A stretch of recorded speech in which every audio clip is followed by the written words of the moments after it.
Hemshech Ayin Beis, Volume 1, beginning of Discourse 36, Chapter 141, page 272.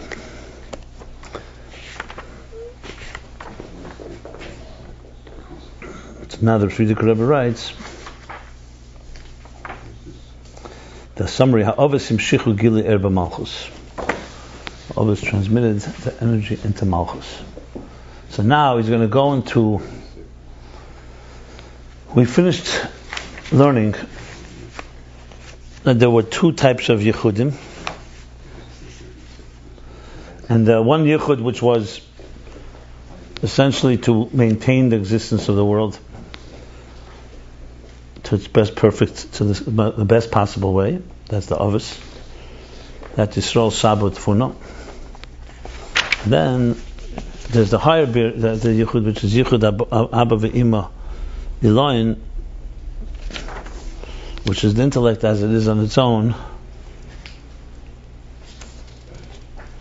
And there's also Yichud where Chochmah and Bina become united, and where you have the total fusion of Hasaga. Hasaga is a mahus. You comprehend it, so it's internalized. You can relate to it, but you relate to something that's a Chochmah, that's more a mahus, more of a resonating truth, higher truth.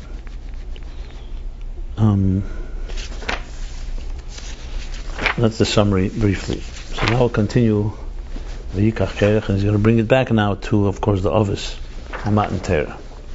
So Yikach Kerech ben Yitzhak ben Kahos, Omer Azal beGemara Sanhedrin, Daf Kuf Tes Amud Beis. Say the Razal in Sanhedrin 109b, Kerech Shenase Korcha b'Yisrael. Karacha b'Yisrael. Kerech that created a karacha, like a split. Karachas. By Jews. Ben Yitzhak. Knows every word by Yikach Kerech tells us about what trouble he caused. So Kerech comes from the word karacha. Karacha is like a ball spot. Yeah, a karachas, yeah. But basically it means like, but it's like a split. I think it's like a split, I think. An emptiness is thing, that's what it means. Okay, Ben Yitzhak. What's Ben Yitzhak? Ben Shir Tiach Alav es Kol Elim Kitzarayim. Son of someone that his tiach is like boiled over. His tiach.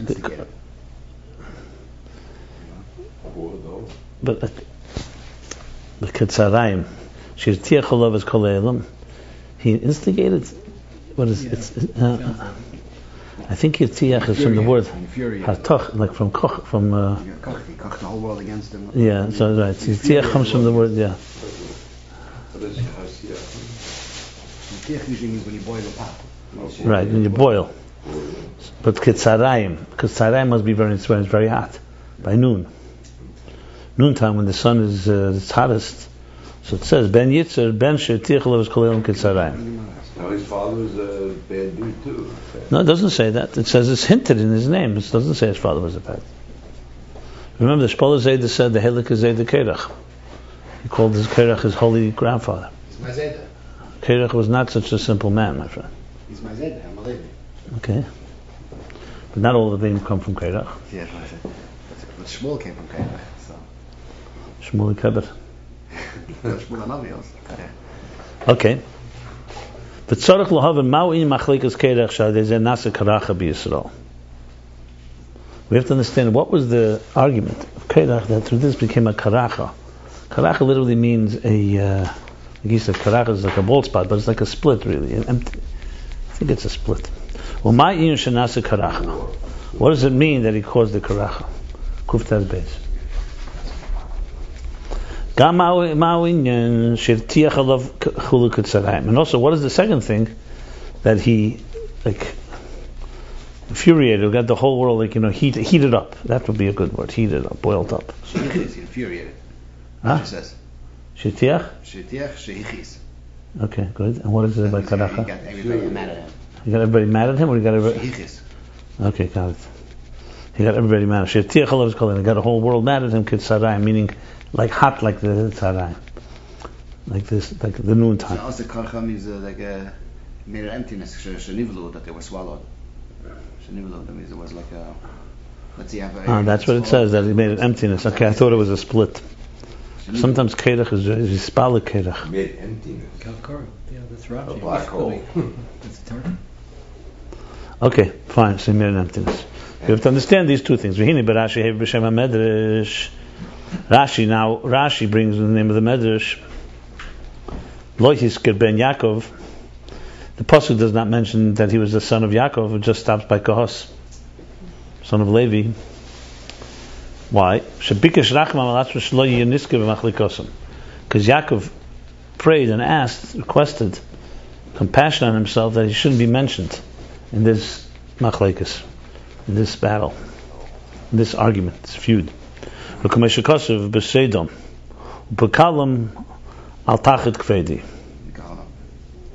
Right. They says b'seidom, but Bekalim with their in their community. Al tachit, don't bring my impart.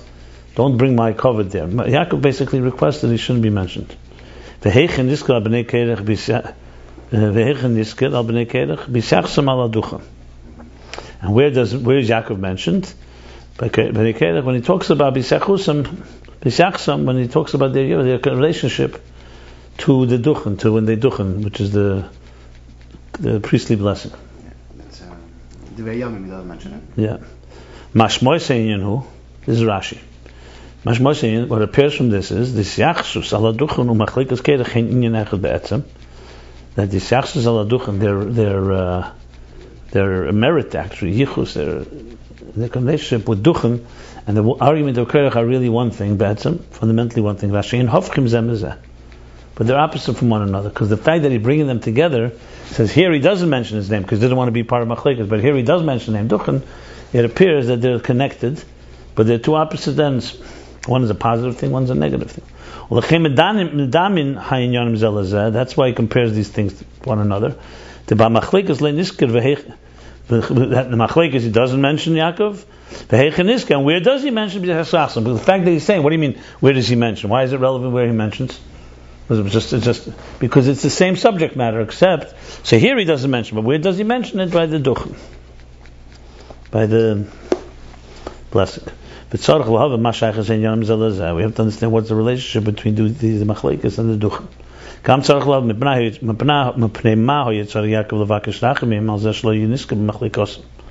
We also have to understand why did Yaakov have to ask Rachim? They shouldn't be mentioned. Had he not asked, he would have been mentioned. Why do you have to ask for it? Okay. To understand all this, we have to preface what we learned earlier. Yisrael Sabatuna Midas the Chachmabina. Yisrael Sabatuna, we learned, is the Midas. Remember the Midas of Meichen. Be'ein ze b'chinas Midas shebesechel, ze b'chinas ispadas sichli.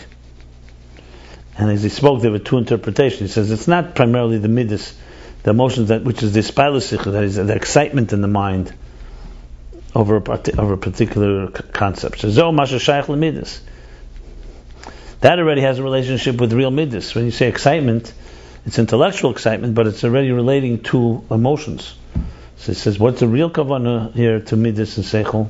Kim heim b'chinas hamidas shebet parts of hamechen atzma. That we're talking here midas that are inclinations, that are not emotions, but they're inclinations. They are in the parts of Meichen itself, in the structure of intelligence itself. There's inyanu whose pashtus is galas hameichen. They're an extension and a revelation of the intelligence. The Meichen be'etzem b'chinas havdalah, le b'chinas yidid devam shach. The intellect itself on its own is in a form of removed, aloof, detached, not in a form of extending itself and drawing itself down, relating to another. Like he spoke about Meichen, a person by Meichen draws within himself. So what's the midas here? Here is that it's referring to that the Meichen should not just be internal, but they should begin to have an application. An application, whether it's chesed or gvura and so on. That's the first definition in Yisrael Sabbath. Then more specifically, if you remember, he said, "What Prati is saying." This is back On top of page 264. 264, but more specifically, it's Nihi, the Abba ve'Ima. It's Nihi of Chachma Bina, which draws it down even further. Shazel lahavi es amechen idei mitzias nivdel mehem shein amidus. That's to bring the intelligence to a mitzias nivdel, to something that's outside of them, that's separate from them, which is the student. Remember, we spoke about Nihi is how the wisdom, kleis yotzis, the wisdom to be able to communicate it to a student. So that brings it even further down. So midas in general is within intelligence itself. There's the inclination to this application, that application. Even more, it's nihi, which brings it even further down to something that's nivdal, something outside of, separate from the intelligence. When his boy, and we explained, shem b'chinas ha'ara levad. Min hamechen. That when it extends outward, he, in other words, it's only a reflection alone. It's only a reflection from the intelligence. Being that it's not the core intelligence of just understanding an idea, it's already how the idea is being applied. So it's only a reflection, not the core. And therefore, that's why it's hey of Shem Havaya. Remember, he said so Sabbath for that's the next mimer. He's summing up the last two Maimorim here in this short summary. In chapter Kuf Lamed Vav, Kuf Lamed Zayin rather, 137, he said, so it's always Hey of Shem Havaya. In other words, they're both really Bina. So it's like gradations here. We began with Yisrael Sabbath Funa being Midas of Moichin. Then with Nihi of Moichin. Now he's saying is the Hey. So it's primarily Bina, like he's going to say now. The B'derech Klan M'chin is Bina. Like it says in Eitz Chaim, he said in the beginning of chapter 137. And that's why it's in general Bina. It's all included in the Bina. Shiraka Ora Levad D'chol HaSogya B'richuk Min HaEtzem. Which is only a reflection. Why? Because all comprehension is already distant from the core.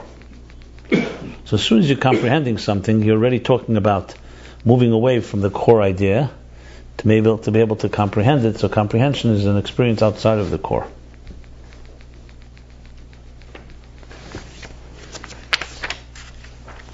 One second. So if you remember, Beriyah of Atzilus and Atzilus of Atzilus. Right.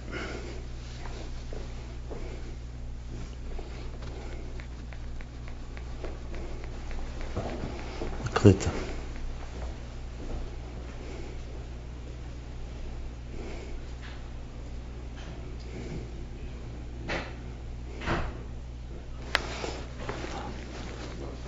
This is all Yisrael Sabbath between us, so it's the outer dimension of Abba V'Ima, not the inner dimension.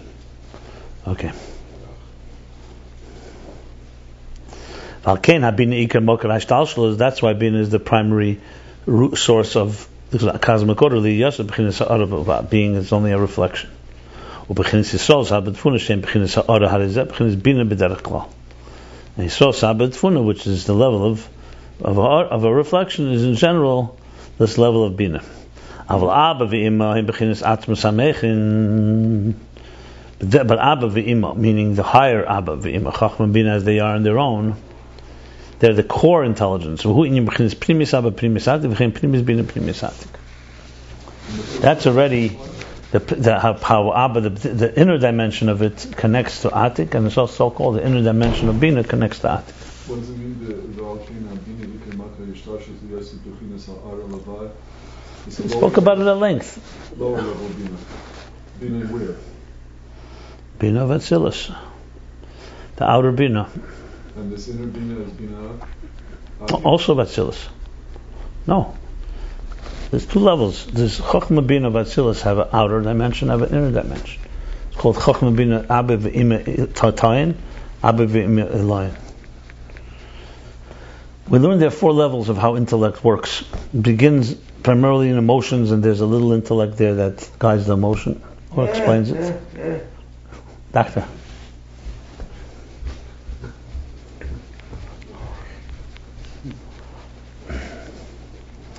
Then there is mature intelligence, which matures the emotions. That's Yisrael Zuta. That's Yaakov Yisrael Zuta. Then Yisrael Saba, the Tfuna, is how, now we're talking the domain of intelligence, how intelligence informs, applies itself. And then we're talking how intelligence is purely on its own deepest dimension. That's what he's saying here. It's just a summary of everything we've learned. Okay? Clear?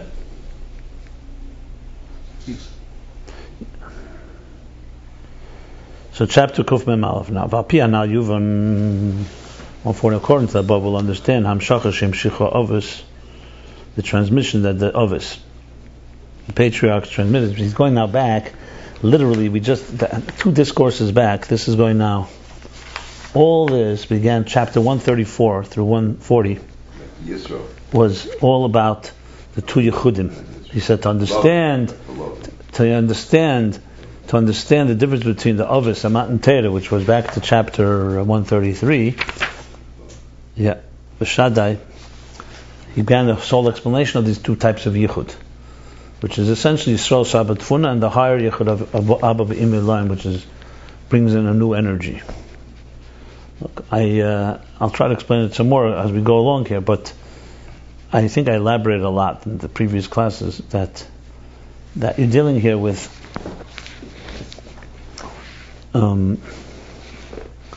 he's going to the root of what really happened, what really is taking place on let's call it in the engine room when the Ovis did their work, and what was innovated when Matan Torah came about. So the real dynamics of it, you're talking about different levels of Gilui, of revelation that took place in Atzilus. Generally speaking, most people do not dwell in the domain of intellect. Most people's intellect is connected to some type of utilitarian purpose. Survive. Right. Use your mind. Animals are completely that way. Their intelligence is only called Sechla Nikna, intelligence to hunt, to breed, to protect their young. And humans, we have that element, but we also have, because we have a neshama, so we have higher levels of intellect. But primarily, most of us are preoccupied. The mind is mostly preoccupied with survival, and as I said, utilitarian reasons, utilitarian purposes. But when you talk about it in the levels of Atzilus, there's a level of intellect that's just pure energy that's not related to anything outside of itself. So it's hard for us to really imagine, because as I said, we don't preoccupy ourselves with that. But that's called real Meichen the godless. So you find Chassidus talk about Meichen relationship with Midas. The Ovis, because they revealed the divine in the world according to its parameters, to the fullest extent possible. They expanded the boundaries to the fullest. Ultimately, their main Aveda was Meichen connected to Midas. It was Meichen, not Midas. You could say the generations before the Ovis maybe were on lower levels, more functional, more survival based. They definitely brought in a level of Meichen, but Meichen here is far more than just intelligence. We're talking about an energy that is rooted in not just in functionality, but in expressing the divine. And Matan Torah Sinai will bring in a dimension of Meichen, which is Abba V'Imei line, like he spoke at length, real Asagas Amahus. That you actually can discover godliness in existence, like we spoke in the last chapter at length about the examples, how the whole world becomes like an example, a moshel for the nimshal. So the world actually it's the divine expressed in a physical levush, garment. And when we relate it, we're actually seeing the divine within existence, as he explained. But that is a far higher level than just revealing the Didn't Yaakov see and didn't obviously the divine and everything also? Like when they used the maklis, he brought on the Shach, I believe. Yeah, he didn't answer this yet, but you have to say, well, he didn't get there yet. We'll soon get to Matan Torah. For sure, because even the level of Meichen of Yisrael Saba Tfuna is not a small level. Yeah.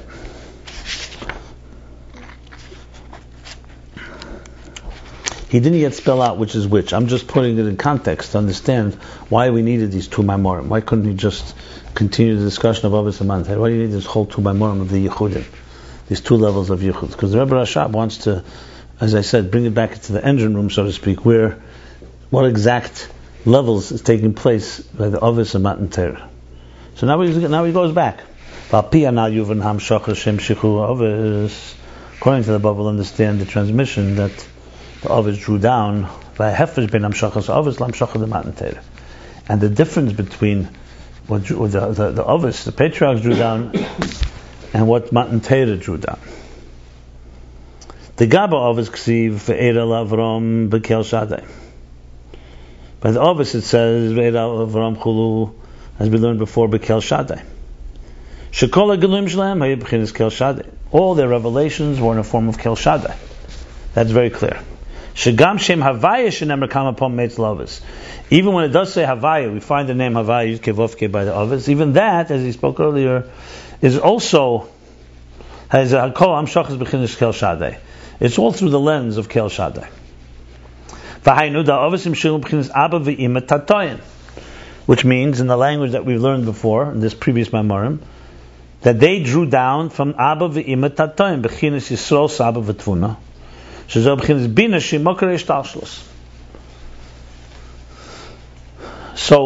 they drew down from the lower level of Tatoim, which relates already to the Midas, like Bina, which is generally Bina. Remember the Hay. What's Bina? That's already a Mokar Ishtalshlos. You're dealing with a source for the whole structure of existence. That's what the Avos were involved with, making sure that the world was connected to its source. This is Kel Shadai. If you do it, the Shem Kel Shadai, who Beriyah, who begins Bina, Hamakanno Beriyah. As it's known that the name Kel Shadai is primarily in the world of Beriyah. And what's in Beriyah? In Beriyah we say Bina Hamakanno, Hamakanno Beriyah. It's wedged. Nests. Yeah, and nests in Beriyah. Let me explain that. It says in Zohar, as we spoke many times here, Yud Kei Vav Kei plays itself out several ways. You can have Yud Kei Vav Kei in Atzilus itself. You have the Yud is Chachma, the Hey is Bina, the Midas, the Vav is the Vav. They draw down, and then the last Hey is Malchus. But as we spoke, there's Atzilus Sheba Atzilus, there's Beriyah Sheba Atzilus. So more generally, these four are the four worlds. Yud is Atzilus in general, Hey is Beriyah, Vav is Yitzira, and the last Hey is Asiyah. More specifically, that means that in Atzilus, the Hey in Atzilus Bina is like Beriyah Sheba Atzilus. The Vav in Atzilus is like Yitzira in Atzilus. But there's another expression which helps appreciate this that says, Abba Mekanano Ba'atzilus. Mekanano comes from the word kan, like nest. Kaini. In Hebrew, the Shamish is Kaini. Hamas Chassidim Kaini. So, it says that Chachma nests in Atzilus, as I just said, because the primary Atzilus is Chachma. Bina Mekanana B'Kursaya. Zoh is Mekanana B'Yitzira, and Malchus is Mekanana B'Asiyah. So it's all as I said, it's all a hologram and all consistent. So in each level you have all the other levels, but these are the primary structures. So he says, Kel Shadai is known is the level of Beriyah, which is Bina Mekanana B'Beriyah. He now bring it back to the Avos. V'yadua da Parsha shebin Atzilus l'Beriyah, and it's known that the Parsa, the curtain,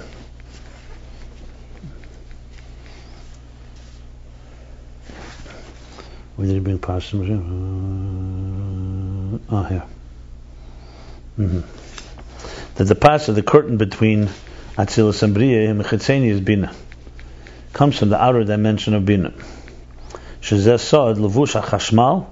The Shosh Mechitzeni is Bina. Sod. This is we discussed earlier. Remember back by Lavan, Sandal, when he started speaking about Levushim Mekeches. This goes back a while back. Where was it? Well, yeah. So Bina produces the person? Yeah, 1 second. This goes back.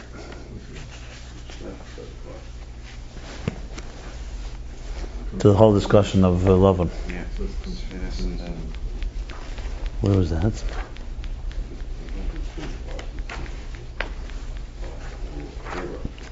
Okay, I know where it was. Yeah. right here.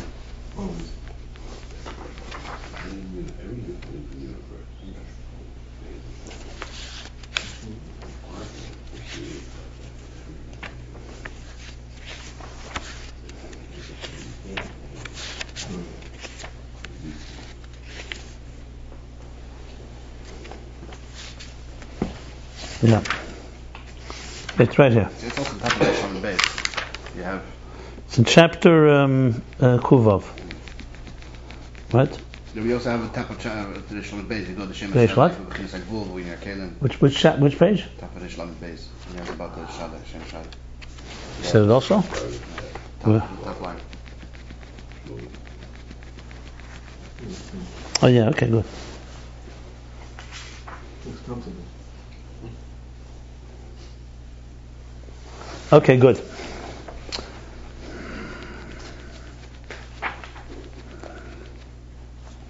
The reason I mentioned it is because that was back there in the Spheres. We spoke about Parsha.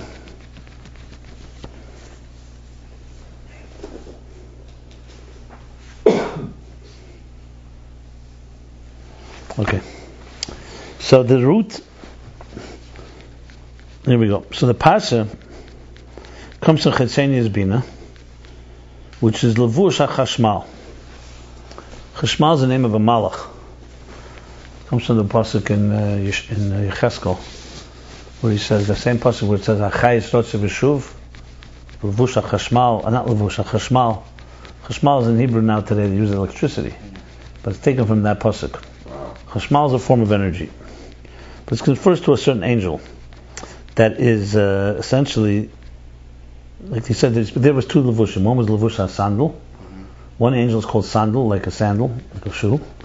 And one is called chashmal. If I recall correctly, what chapter did I say? Kuf Lamed what? Kuvav.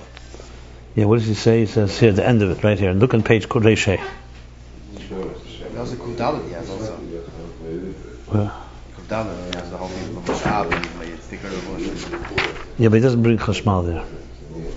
Chashmal is here on page Reshe. Look on Reshe. Yeah, so yes, right here. Where is that? Yeah. Right.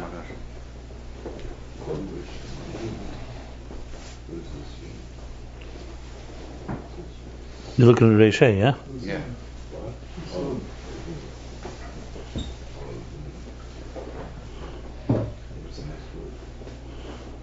It says, "Hey, Mepchins Chetzenius Bina," you see?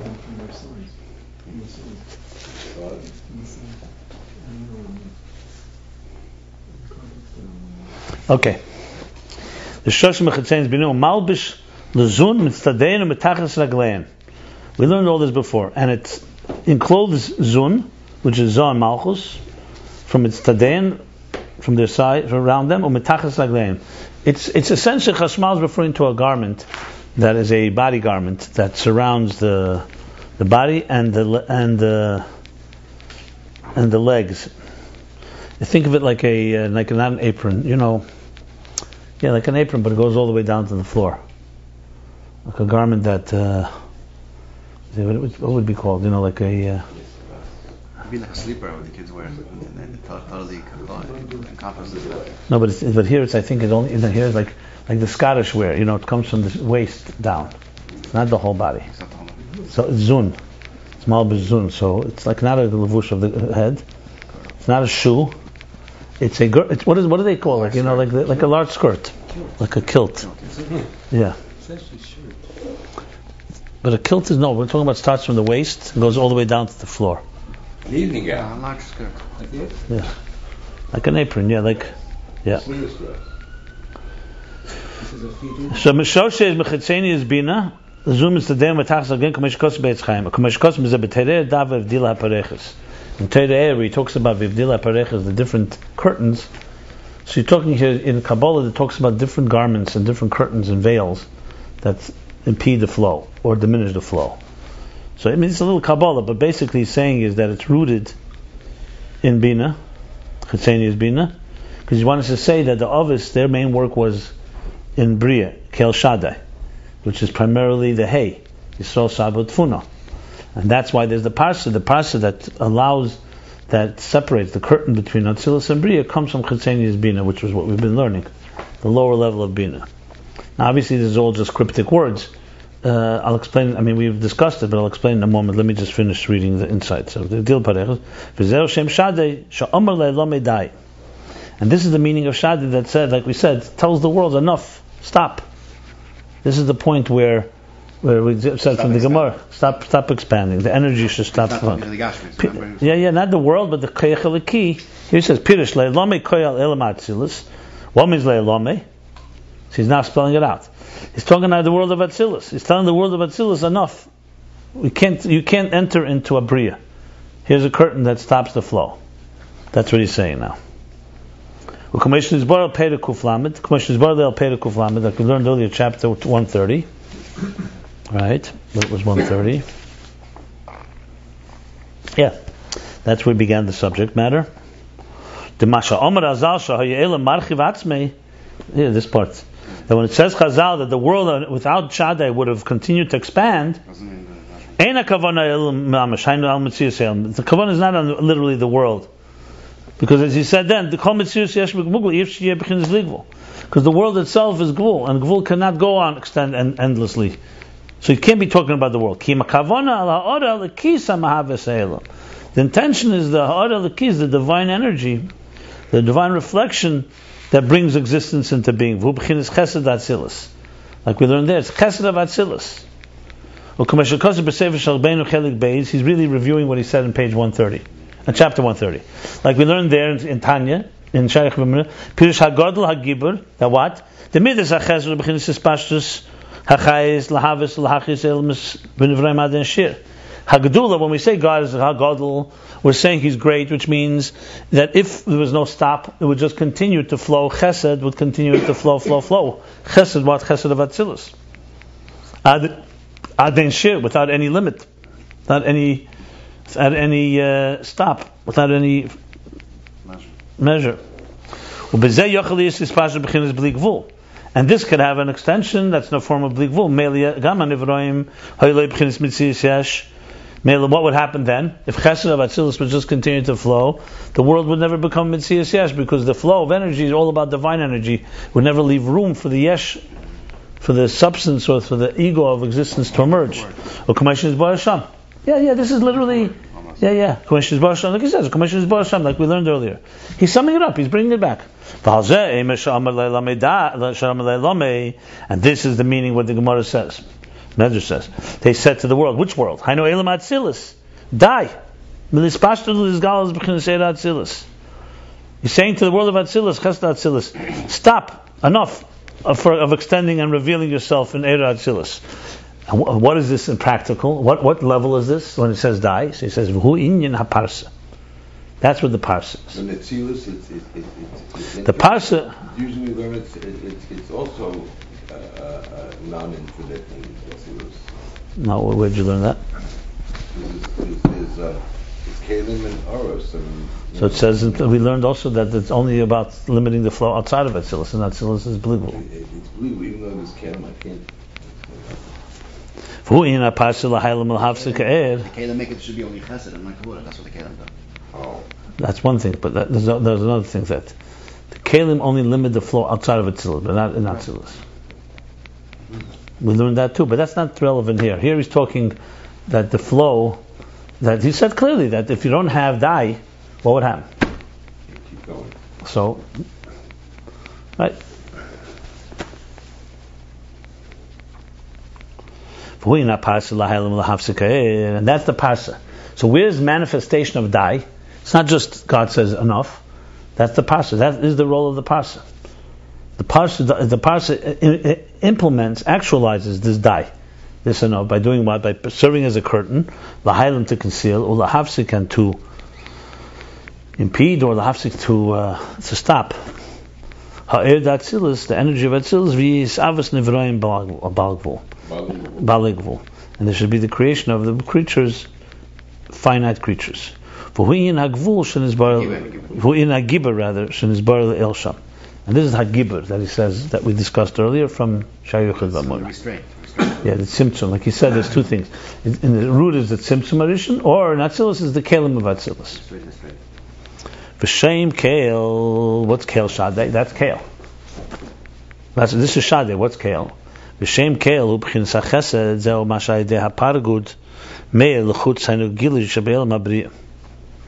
Shem Kale is the level of Chesed, and that is what the Hadei HaParagud, which is another name for Parsa, that through the curtain, Meir L'chutz, it should radiate through the curtain, it should it should penetrate, pierce. Hainu Gilu Shabeil Mabriya. That's referring to the Gilu that comes in Beriyah. So you have here two things. You have here impeding the flow, and Kale is what keeps it going, because if you only had Shaddai, then it would just stop.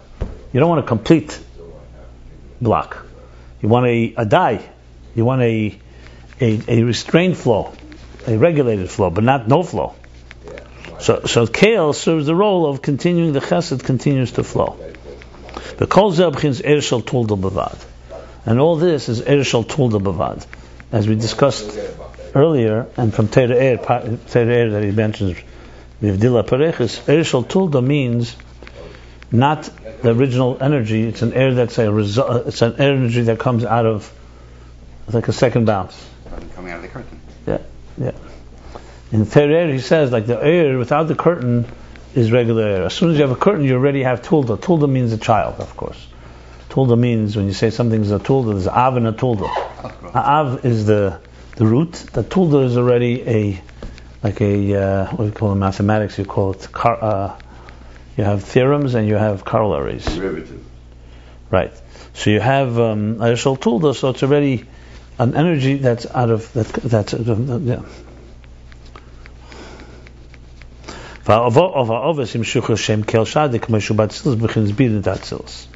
And the Ovis transmitted and drew down Shem Kel Shad, the name Kel Shad, the weights in Atzilus, in the level of Bin of Atzilus.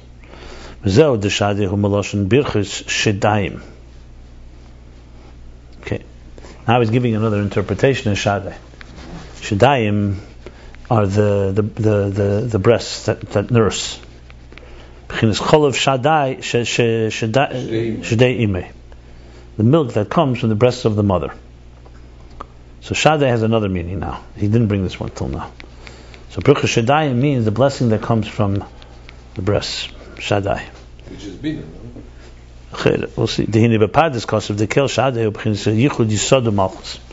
now in Pardes he says Kel Shaddai is the Yichud of Yisod and Malchus, which is the Zocher and the Nekeva. Let's see. And the root, we could say, it's rooted in the Yichud that we've been discussing, Yisrael Sabbath for the Bederach Klal Zeh B'chinas is Bina Kanal. In general, this is the level of Bina. Ima, yeah, mother. Yeah. Now, just like in a nursing, that the breasts provide nourishment, so it says that's what the Shaddai is. That Shaddai is Bina, that from there, Nimshach Ribui HaShefa Be'elam, from there is transmitted and drawn the abundance of flow in the world. Shazayin Birchas Shadayim, the Rachim. Rachim is the womb. The blessing of the breasts and the womb. Liyes Hashpa Beribui. So it's referring to through a flow, through an abundant flow. Like we say, God's blessed, God of Israel is blessed min ha'elam v'ad ha'elam, from one end of the world to the other. What means from one world to the other? So he says, what? Yeah, that what?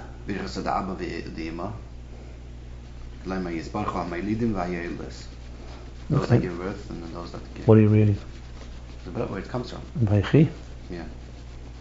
Who the bracha was to whom? That's the Yosef? Yisod. Okay, that's Yisod in other words. So, okay. So what does it mean, Baruch Hashem Yisod Min Ha'elam? It says, Ma'alma Diskasi La'alma Disgali. We say, Min Ha'elam V'ad Ha'elam, from the world to the world, means from the hidden worlds to the revealed worlds. The B'dalma Diskasi Me'er Gili Eir. In the hidden worlds, let's explain Alma Diskasi, Alma Disgali. We've never mentioned this yet. In Ayin Beis, at least. Kabbalah, Chassidus explain that there's two worlds. It's called the hidden worlds and the revealed worlds. Many people wonder where they fit into the whole Shtalshalos. Which one is Atzilus, Beriyah? Where does that fit? So, generally speaking, the Skasya and the are really on all levels. On all levels, you have the hidden worlds and the revealed worlds. Often, the Skasya, Alma the Skasya, refer to the world of the sea, where everything is covered up and concealed, and the world of land, dry land, where everything is exposed. Alma Dizgali. So when you say fish come from Alma Dizkasya, sometimes, so it's all really relative. Atzilus sometimes can be called Alma Dizkasya compared to Beriyah. Sometimes Alma Dizkasya, the hidden world, is higher than Atzilus. The bottom line is that there's two dimensions.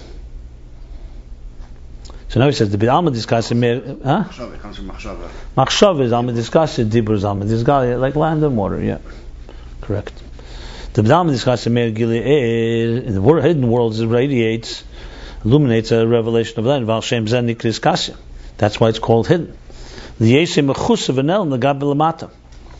Because there's an intense energy there, it's concealed, meaning concealed and Mechus, covered and concealed, compared relative to what is below it. Lefi Shemer Sham Eish Eina Beged Gilead Dan Lagabe Lamata.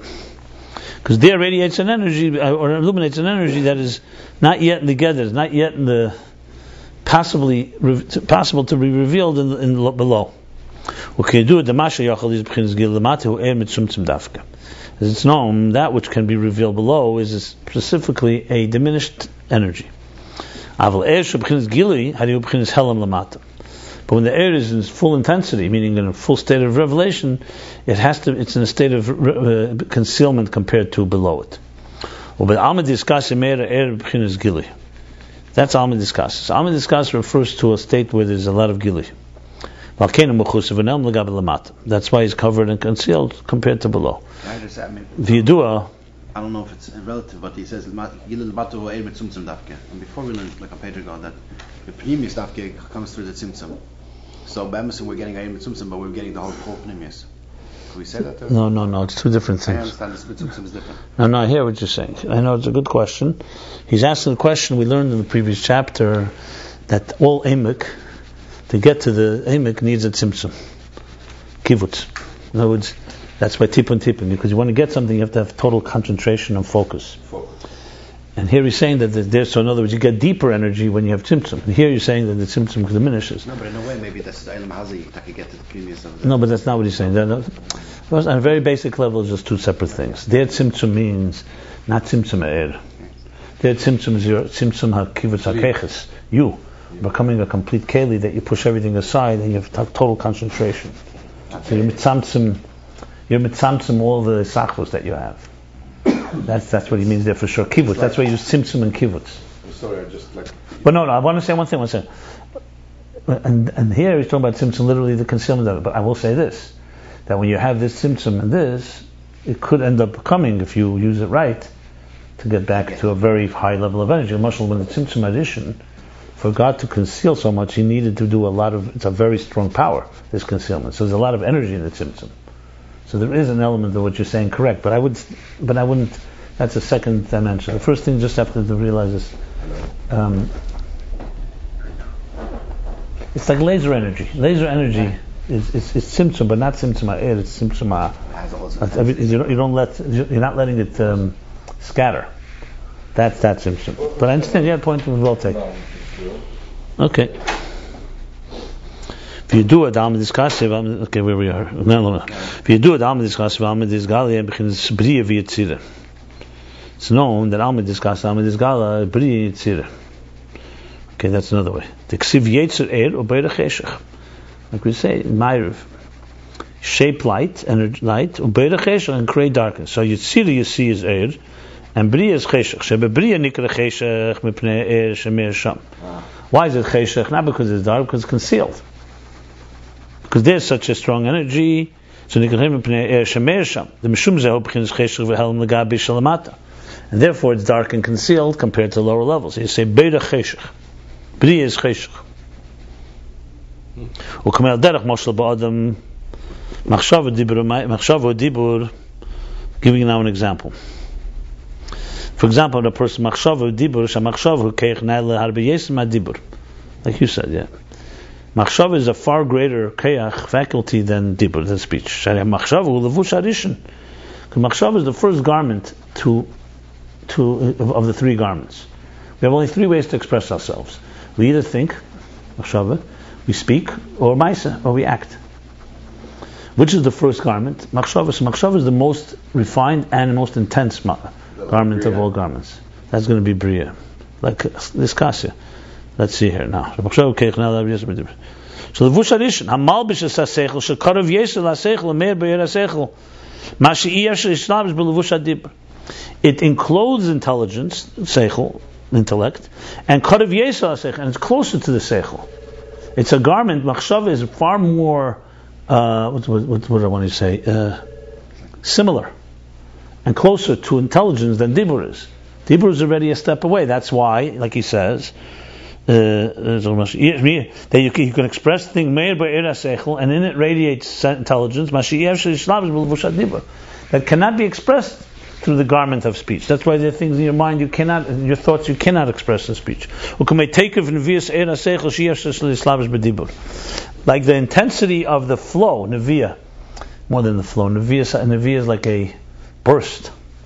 Neviah Seder Seichel is like when you flows intensely. It's like a strong flow of energy. Neviah is when there's a flow, unimpeded flow. Like a very roar of the Neviah Seder Seichel. So it says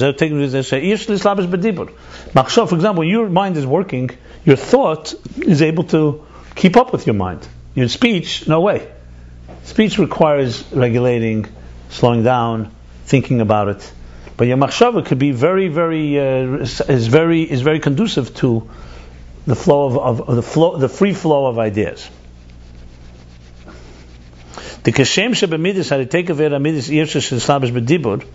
Just like it is with emotions, the intensity of emotions, or the energy of an emotional experience,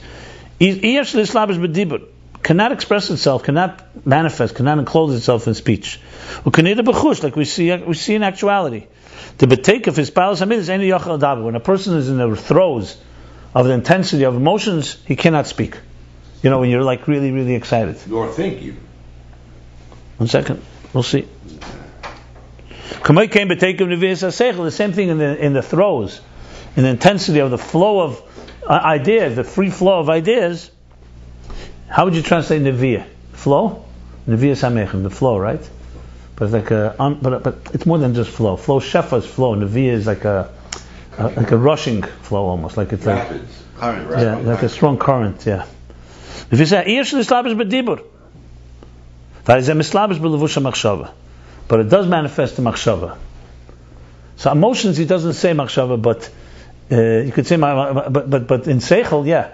When the seichel flowing, the machshava keeps up with it, but the dibur can't. That's what he's saying here. And nevertheless, what's the nevertheless? What's it? It's called cheshech. The whole thing is an example of machshava. He wants to bring an example of Beriyah and Yitzira of Alma Diskaza, Alma Disgalia. So let's just see this again. So he's saying, nevertheless, it's called machshava cheshel. Compared to another, however, to yourself, that's exactly the point. In Alma Diskasia, there's a very intense energy. That's why it's concealed anything below it. So basically, it's like a paradox. The more intense it is to you, it's revealed. To the outside, it's very dark. That's essentially it's concealed. And nevertheless, machshava, like when someone doesn't know, just in your thoughts, I have no idea what you're in cheshech, from my point of view, because I can't know what you're in your thoughts. You're in the darkness. It's a nice expression. Because even when a person will think all day long, the azulas, another person will not know about it at all. No, his thought is completely, you're clueless. You have no idea what the person is thinking. The only thing is, when a person is really immersed in the depths of thought, that another person can know that He's thinking about So he's something. thinking. But what he's thinking, he has no clue. You can see a person is deep in thought. But what he's thinking, he has no clue. It's cheshach. And even though thought is also only a garment, it's not this faculty called intelligence. It's thought. I remember when we were the first few years I started learning Chassidus, I used to always ask everyone, what is the difference between machshava and seichel? You know? And no one ever told me. It's just like you have to figure it out. So I realized it's very simple. Seichel is a faculty. You have billions of ideas in your mind. Machshava is your conscious process of thought. Just like speech. That's why it's a garment. Machshava is a garment because it's a garment for the power of your brain. But a garment is a garment. When you're thinking one thought, you can't be thinking another thought. Ideas, you could have millions of ideas in your mind and you're not conscious of them all. Simultaneously. Yeah, no, right, exactly. So seichel is basically your faculty called intelligence. Levush is the conscious experience of it. In machshava, it's the conscious experience to yourself. Dibur is to another. Maisa is an action. It's just mentioning it because sometimes she said even though machshava is only a levush, who's also a levush, is only a levush, el haseichel lagalese, to reveal it, ulaheviloi, and to transport it, to bring it, carry it. It's an interesting word. Memokir haskolase, from the root, from the source of the intelligence, lies musig moving, that it should be comprehended and understood. So when we say something's not chachma, more that's not a filler really. Not what? When chachma is not stamar, Not talking about stamar. We're not talking stamar. When it's revealed. When it's revealed already, it's already machshava. No, revealed to another person is dibur. We're talking machshava is concealed to everyone else. It's revealed to yourself. That's called machshava, yeah.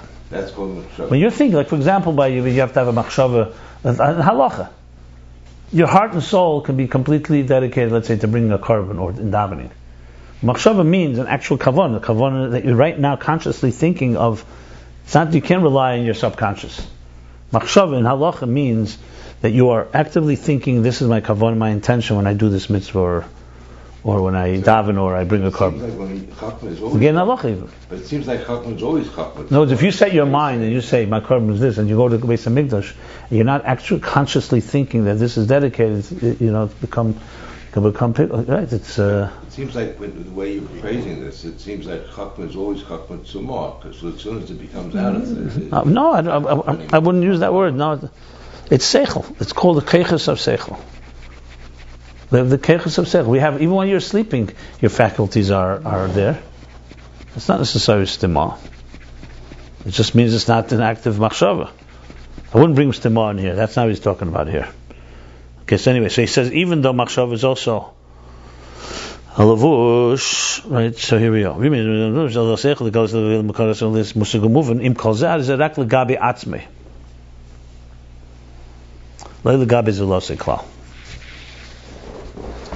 Nevertheless, it's only compared to yourself that it's a lavush. No. It means, what does he mean here? What's the question? Even though I'm saying lavush, yeah. What's the question? What's the answer? What's the chabish? The chadav pashut. It's a lavush. Okay. Even though it's a lavush, you could say if it's a lavush, it's already a revelation. It's not darkness. So he says, right. It's a lavush, but it's only to yourself a revelation, not to another at all. So lavush is a revealer, not a concealer. But in machshava, it's a revealer to you. To someone else, it's cheshach. That's what he wants to say.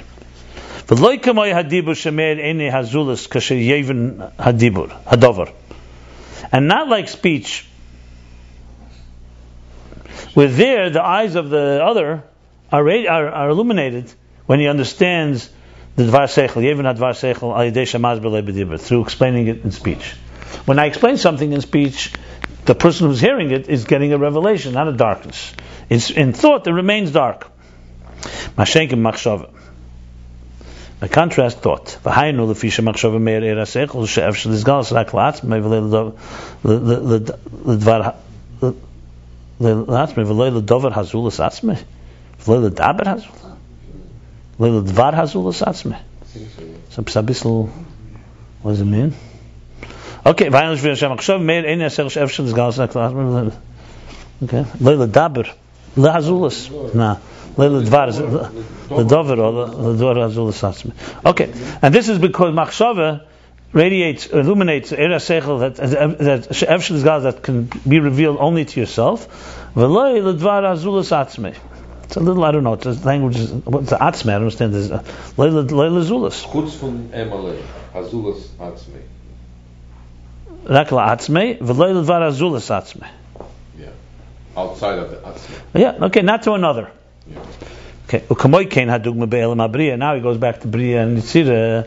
Same thing, an example for the world of Beriyah. Shameir shameir ha'she'ev shel-izgalas be'elam. There illuminates an energy that could be revealed in the world. Kazesh she'ena b'chinas mitzias adayin. Be'elam kazesh she'ena b'chinas mitzias adayin. Hadugma be'elam ha-Beriyah. Shameir shameir ha'she'ev shel-izgalas be'elam. Kazesh she'ena b'chinas mitzias adayin. Okay, now he's going to explain. He's going back. Remember, this whole thing is an explanation for the Ovis. He began with Shidayim, that they bring the energy into the world that is the flow of blessings that in abundance in the world. That's what he's talking about. The Parsa, Shaddai, Dai. So he's now explaining this. He's going back now, saying like this. Okay, so Beriyah is the world of Cheshach, Almedis Kasya. And Tzira is Almedis Galia. So he says, in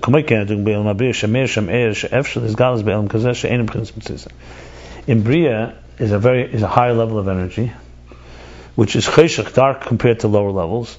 There, the energy that radiates can only be revealed in the world that's not yet a real Metzias. Beriyah is not yet a Metzias. As it's known, Beriyah is only Efsharis. It's only the potential for Metzias. Now we're talking about Atzilus is Elikus. It's the divine as it manifests in structure. Beriyah is now structure, but is it actual structure? So the real expression is Efsharis HaMetzias. It's the possibility for structure, not actual structure yet. Outside of Atzilus. Efsharis HaMetzias. Interesting, because we always thought that Beriyah was like the beginning of It is. That's the beginning of Efsharis HaMetzias. It's the beginning. It defines what that means. Essentially, it's like something like this. You know, if you're talking about Atzilus the Klolos, for example, that's Lifnei Tzimtzum. Beriyah the Klolos is Ak. What's Ak? Ak is of Efsharis HaMetzias is like, think of it like a state of a seed, of the seed, but maybe one step before the seed even. It's like the blueprint for existence. So it's not yet a full-blown existence. It's the outline of existence, something like that. That's why you call it Beriyah, not Yitzira. Yitzira is already shape. Beriyah is like think of it like when you make an outline in a plan, say in a business plan. You make an outline, the outline is still quite far from where it's going to be. But on the other hand, without the outline, you're not going to get to the next step. So an outline is what Beriyah is like. Usually, Beriyah is like the outline, the skeleton. It's called Efsharis HaMetzias Levad. He doesn't explain what is Efsharis HaMetzias, but essentially it's like it's a state that comes right one step before Metzias. So it says Efsharis HaMetzias Levad. Fine.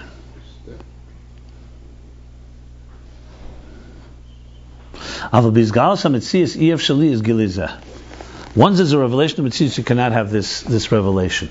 I think a good example is a seed. In a seed, there's a concentrated amount of energy, a very amount of intense energy. You have to say that. With a seed of a plant or a seed of a child. Because the seed is going to blossom and bring forth everything that comes in it. On that level, however, it's so concentrated, the energy is so concentrated, it's really not revealed anything outside of it. If that energy would be revealed, say, for the Metzias to really emerge, the energy has to be so-called slowed down or silenced or limited. That's what he's saying right now. I think Machshava Dibur is also a good example. When you write a book or you write an article, the final product is a written piece that anyone can read. A step before that is Dibur. You speak about it. A step before that is thought. Thought is Efsharis HaMetzias in this context. For you, it's revealed, but you can't call it Metzias yet. No one can do anything with it. No one has heard it. No one understands it. No one even knows what you're saying, what you're thinking. So, but on the other hand, you can't get to Maisa and Dibur without Machshava first. So Machshava is the thought of the idea. It's still in a state of a very abstract state called thought. So it's Avshayis HaMetzias. If that would be revealed, you wouldn't be able to have Metzias. For Dibur to manifest, you need to conceal the intensity of the Machshava. That's what he's saying here. You need to conceal that intensity, so in order to be able to, like he said, when you're in excitement, especially when there's a flow, you can't even speak because you're so excited about it. You're so in the passion of the moment. When you slow it down, when you quiet it down, like I was going to say Shaddai, then the Dibur can emerge, and then even further will be Asiya is Maisa. That's what he's saying here. So Machshav in this sense is of Shoyes HaMetzias. Much of a book. The author writes a book, so he thinks about it, then he does Asiya, then he does Dibur. After he writes the book, then he goes to speaking towards it. Okay, it's true. But it's true, but the truth is, when he's beginning to write, he's already speaking because there's a first step of expressing it. It's Enochanam, you could skip Dibur, but that's only a technicality. You could also not skip it. You could dictate it. You could say it to yourself, etc. Okay, Shemer is Knei de Beriyah b'Chnis Sharim says. Aval is Galsa Mitzvah. Usually this gili is there. It cannot be this gili like Machshava. If it was this gili, it would not be able to come into a Metzias of words. U'kamei Machshava shela etzim habihirus. Like thought, for this intensity of the clarity of the behirus, of the shine, of the glow of the thought. There cannot be a revelation to another in a close way. Kimai de levush sheni, only through a second garment. Shehu levush adibur, which is called the garment of speech. And only to yourself you can have this revelation through my thought. The fisha adam karav legab atzmei, because the person is close to himself. An interesting expression. Okay, Gila Mechsov, the fisha adam karav etz latzmei. Yeah. I understand. You can't say this. You can't. I know that. Now, is that what he means here? Yeah. There is faked. There is because you're subjective. You're biased. Here he wants to say you're caught up to your source. I know, I understand, but here he wants to say because you're close to the source. I understand. Caught of the gabatzme. This is eitz latzme. Upirush caught of the gabatzme. She'en kametzir shechutz lahatzmus shalei. What does it mean? Caught of the gabatzme. There's no other mitzvah that's outside of him. So it's outside of his core. The kurva zu the adam karev has a yesa gam a kurva shnei achim. V'avu b'nei shekrevim b'yeser. This element that a person is close to himself is more than the closeness between two brothers or between a father and a son that are very close to each other. Brothers are not always so close. Okay, the way they're supposed to be. One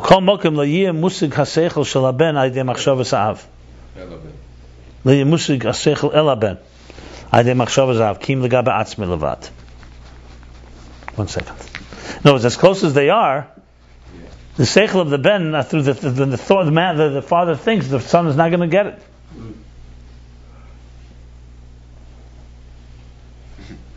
Kim legabe atzmei levad. It's only revealed to himself. It's a good proof that the code of etz latzmei is because if you were so close, be able to know your thoughts.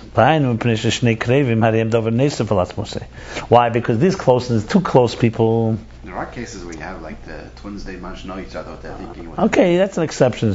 Yeah. You have also sometimes, yeah. Mind readers. No, that's because they've been around so much each other, they already know what, There are mind readers. No. Whatever can read them.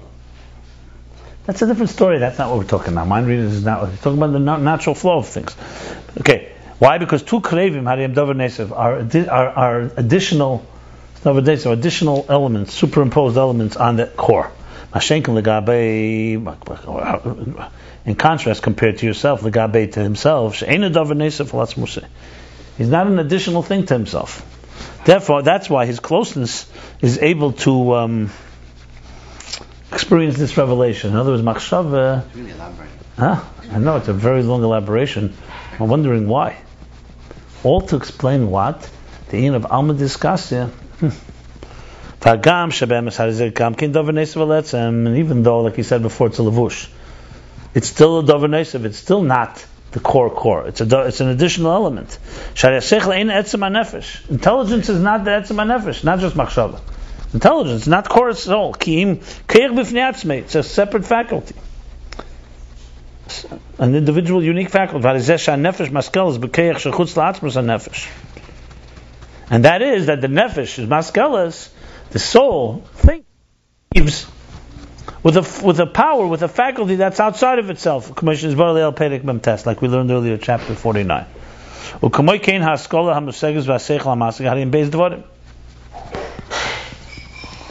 Same thing, the haskola, the concept that's understood, and haseichel hamasig. Saying something else. Number one, the soul is separate from it. Now, the haskola hamasig, the concept and the mind are also two separate things. Why is he elaborating so much? Okay, we'll see. But and for sure, the natural mind is as an additional element over the divine mind, the mind of the divine soul. And especially the klei hamechin, the containers of the mind.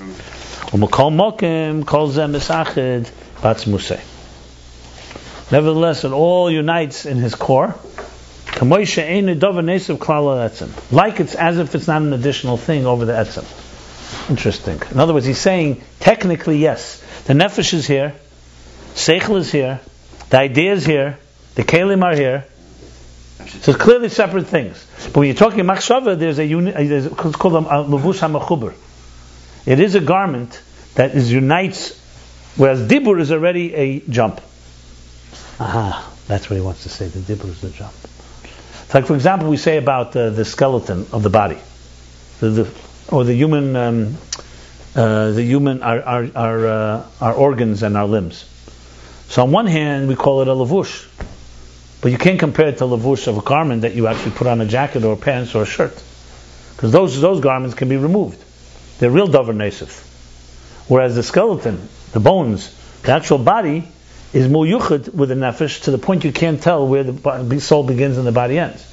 So you can't compare a body to a jacket, to a coat. So there are levushim that are mu'uchadim, they're united, and there's a seamlessness going on, even though technically they are many levels. That's what he's saying here. Yeah. An example of this will be to understand the world of Beriyah, that's kiruv, it's close to the Ayin aliki, to the, how do you translate Ayin here? It's the divine spark. Not the yesh, meaning the divine spark, but he means Ayin. Okay.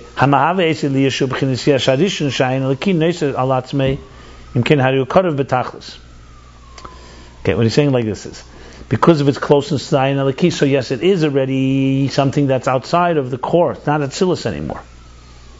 See, Atzilus, you would say, is not a body. There's no body in Atzilus. There's no skeleton. And Atzilus is the soul of the human structure. Soul. In Beriyah, you're already getting something that's outside of, but it's kiruv el ayin. It's already close to the Ayin aliki, which shapes, which creates. Liyeshu b'chinas yesh harishin. It's the first yesh. It's the first substance that emerges from the divine. Sha'ayin aliki neiseh al atzmei. Es atzmei al atzmei. Al atzmei. Es would be an aleph. Yeah. Sha'ayin aliki neiseh al atzmei. The aliki neiseh al atzmei. It's interesting. It's neiseh al atzmei. It's a tuxis al atzmei of zich. Im ken ari ukarev betachlis.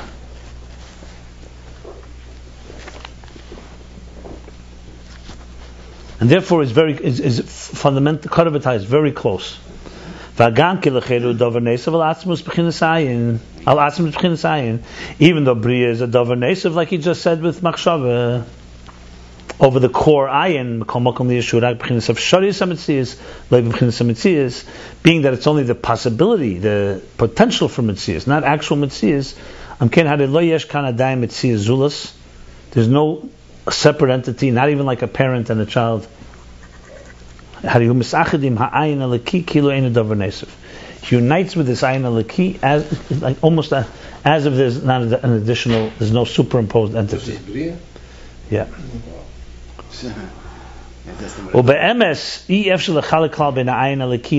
And in truth, you cannot separate between this Ayin Aleki, the divine force, and the Yesh of Beriyah. Shari Bilti bechinas Ayin Ef Sheklal bechinas Yesh Liz bechinas Metzias Klal.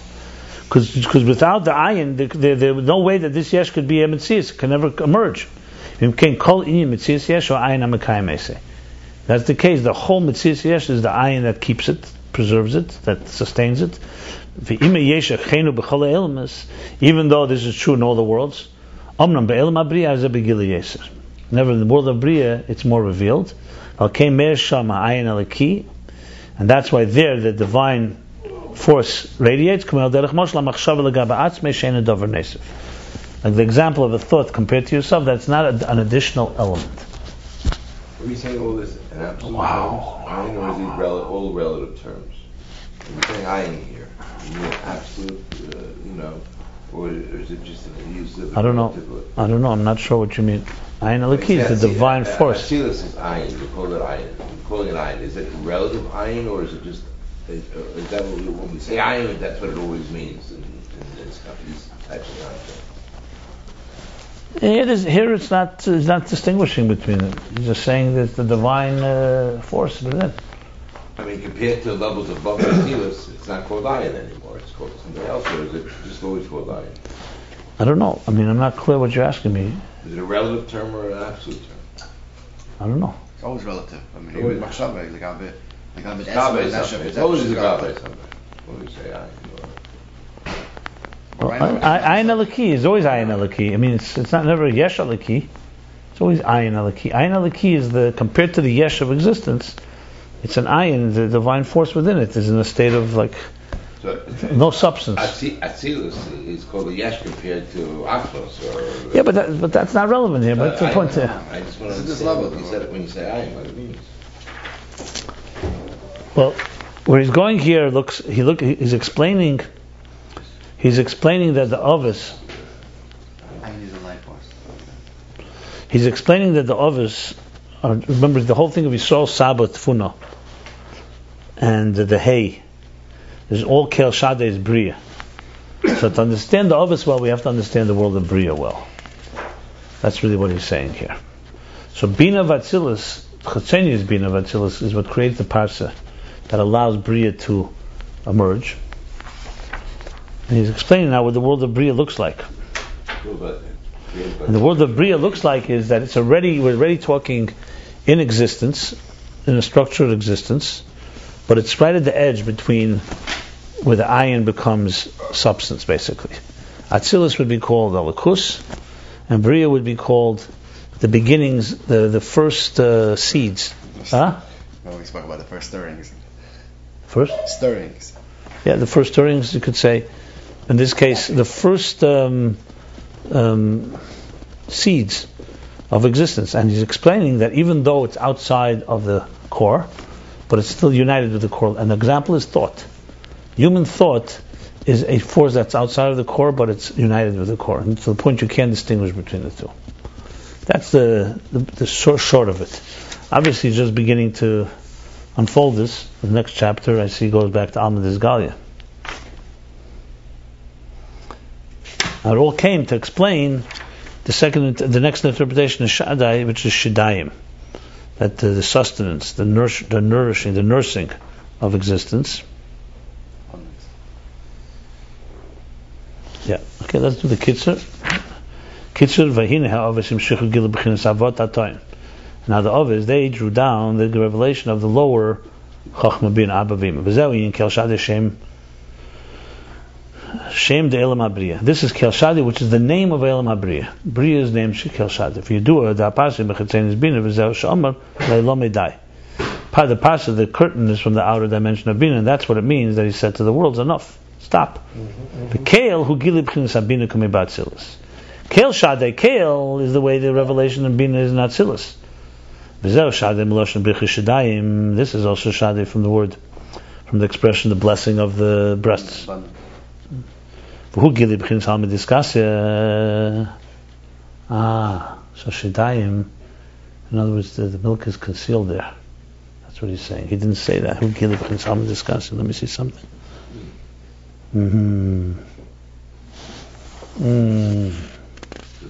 So that's what Shadayim is. That's the connection. It's like Alma Diskasya, not Atzilus. That's Shadayim. That's Beriyah. It's Beriyah. It's Beriyah.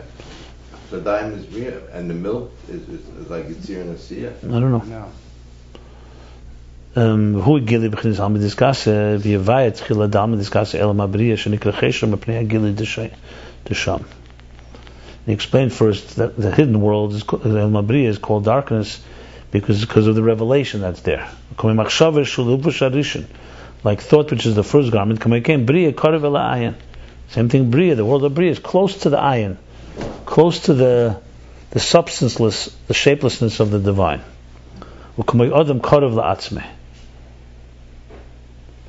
Like a person that's close to himself. Interesting. Like intelligence itself, even though it's a faculty, it unites as if it's not like an additional element. The same thing, Beriyah unites as if it's kilos, as if it is not a separate or additional element. He's basically saying that this is the Remember, the interface is working now, is going downward. We've spoken the interface very high up. In the last chapters we spoke about Chokhmah of the 10 hidden spheres, how Chokhmah has the Ma, has the element of the resonance, Muhus. We spoke about how Atzilus connects to that Chokhmah. We spoke, the higher levels, how Bina connects to Chokhmah. Now he's bringing it downward, that the others are now, we're bringing it back into existence. So Beriyah is the first step. The next step is from Chokhmah to Bina, or from Atzilus to Beriyah. So Beriyah is able to serve as an interface between the divine and Atzilus because it's not really a Metzias yet. It's like Machshava. In other words, we keep talking about gradations. We talk about stepping stones, right? If we didn't have Machshava and you went straight from the mind to Dibur, you'd have a missing link. The missing link would be the intensity of the thought could not really manifest. Like a parrot. So you need to have Machshava. You need Beriyah to be a stepping stone between Atzilus and Yitzir. Between the Nefesh Seichel and Dibur. So your Machshava is the in-between place. So it goes back. The whole thing is interfaces. You see it clearly. I see it again and again and again. Because this whole idea, what we're just learning about, actually went back, if you remember, the third interpretation of sphere from the word sapir. She said to understand that, we have to understand the difference between Keiches and Levushin. So he said the difference between faculties and garments, and he spoke about garments both being the body, and then there's actual garments that we wear that are like the parsa, like he's saying here. So this is bringing us back to those spheres. It all goes back. It's all connected to the stepping stones. I think he goes also here of existence. That's what it comes down. Here says Ayin Misalim is Hashem made a bigili kokach. And remember the klit in the Kelim of Bina? And here he's saying that Beriyah also the Eretz Misalim becomes Cheshach. Yeah. It's a Cheshach. Yeah. Okay, we'll continue. Let's stop here. So we did pages 272 through 274. Chapter 141, the first chapter in this 36th discourse.